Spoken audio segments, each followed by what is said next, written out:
Did you know that it's possible to create a line graph like this one to visualize your table data? In this short video, I'm going to show you how to exactly do it. Let's get started. So as you can see, I have an example table with number of salespersons and their average earnings for years 2013 to 2023. And you want to visualize data from years column and earnings column in a simple line graph. To do this, go to Insert tab and in the Charts section click on Line or Area Chart button. Now choose Simple 2D Line Graph, but as you can see, you can also choose some of more complex looking line graphs like 3D graphs. So click on the first option. As you can see, the blank chart area was added. Now let's input some data. To do so, right-click on this empty chart area and pick Select Data.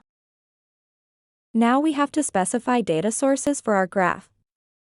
On the left side in Legend Entries, click on Add button. As a series name, write let's say average earnings a year.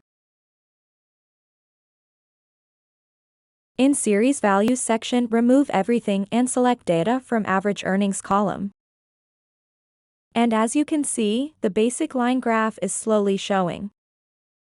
Now we have to add years to the bottom. In Select Data Source window, click on Edit button in horizontal axis labels on the right side. Now we will make the same as previously with Earnings column.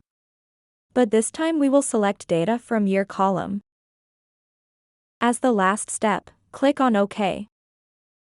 And now you can choose different styles of our new line graph or even background or color. And there you have it. You've successfully learned how to create a simple line graph in Excel to visualize your data. If you have found this video helpful and it solved your problem, I would really appreciate if you leave a like below and comment to help other viewers. See you soon.